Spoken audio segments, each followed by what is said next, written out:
श्रीकांत, अरे प्रिया म्हणत होती की तिने आदित्यच्या आपल्या घरच्या सुखासाठी आणि सुरक्षेसाठी नवस बोलला होता. हा म्हणजे 5 सवाष्णींना जेवायला घालण्याचा. गुड.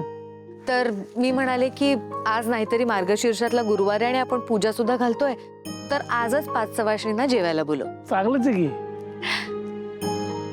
दामिनी, काय ग हे काय सगळं? सांगते सांगते.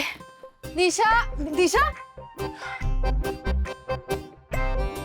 बाहेर जाणाऱ्या माणसाला एव्हरी टाइम असं अडवायचं नसतं. हेच करता नेहमी. मला नको हा शिकू. आणि काय ग, कुठे चालली आहेस तू? टाइमपास नका करू, बोला ना पटकन. काय काम आहे? कुठे कुठे चालली आहेस वारी?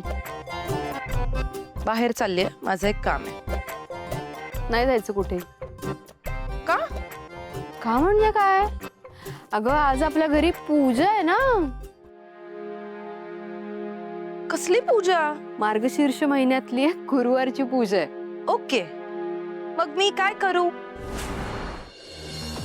अगं आज तुझा उपवास आहे ना. माझा उपवास? हो, तुझा उपवास आहे ना आज, म्हणून तुझ्यासाठी सुद्धा वाणाचं सामान आणलंय मी. बहिणी, मी सुद्धा माझ्या सुनेसाठी आणलंय बर का वाणाचं सामान. मी पण या घराच्या परंपरा, कुळाचार पाहून कुळाचार परंपरा पाळते है ना. दिशा, हे घे घे घे, तुझ्यासाठी वाणाचं सामान आहे. हे सगळं तुझ्यासाठी आहे.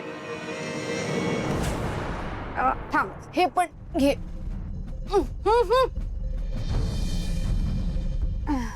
हे काय आहे? अगं काय करू मी या सामानाचं? मी काय किचन मध्ये काम करते? हे बघा, मला हे कुठलेही असलं खाणेरडे गिफ्ट वगैरे नकोय. आणि माझा आज उपवास नाहीये ना. मला या घरातल्या कोणत्याही पूजेत कुठला इंटरेस्ट आहे. मला बाहेर एक खूप महत्वाचं काम आहे. मी चालली. बाय. दिशा थांब.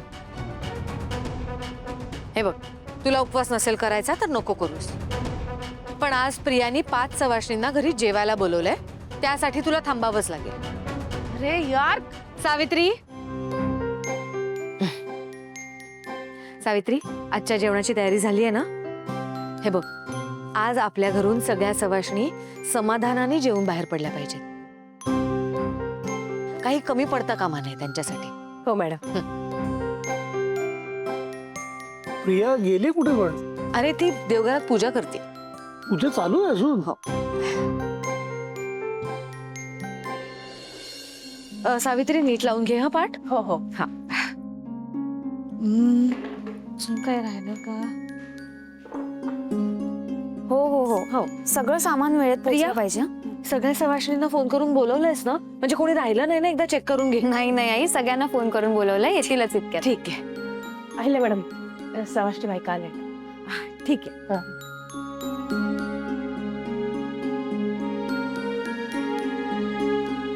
या.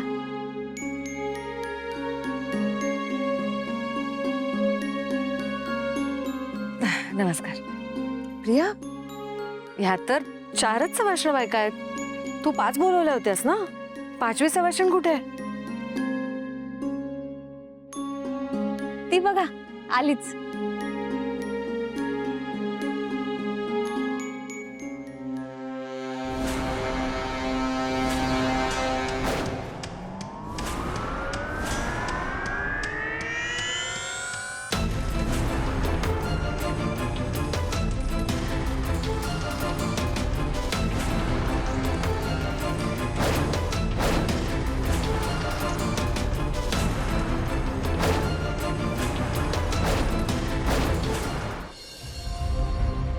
आई, आपल्या 5ही सवाष्ण आलेल्या आहेत.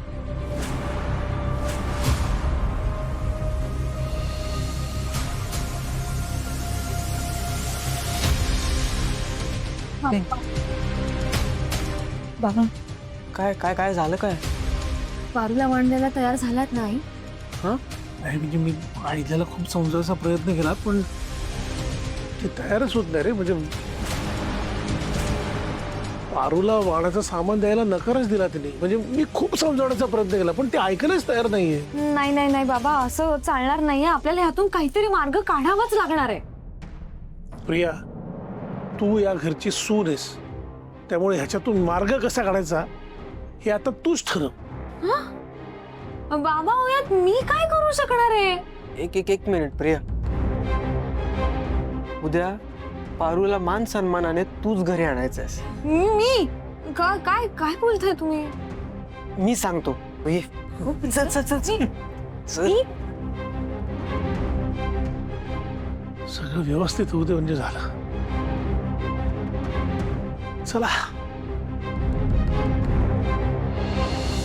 ए पारू, तुझी हिम्मत कशी झाली या घरात परत यायची? तू सवाष्ण म्हणून या घरात का आलीयस? तुझी हिम्मत कशी झाली या घरात परत पाऊल ठेवायची? दामिनी, बहिणी पण दामिनी थांब. हे बघ, आज घरात आपण सवाष्ण बायकांना जेवायला बोलवलंय. मला आजच्या दिवशी इथे तमाशा नकोय. प्रिया, सगळ्या बायकांना घेऊन देवघरात जा पूजेसाठी. हो हो आई, चला.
पारू,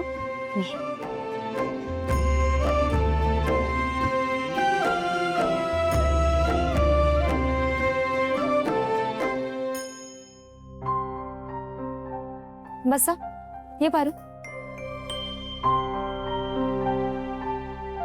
प्रिया, सगळ्या सवाष्णींची ओटी भरून घे. आई अहो असं काय करताय? तुम्ही सकाळीच म्हणाला होतात ना की तुम्ही स्वतःच्या हाताने सगळ्यांची ओटी भराल म्हणून. आता तुमच्या तोंडून शब्द गेलाय, तुम्हीच भरा ना ओटी. एक मिनिट. सावित्री आत्या,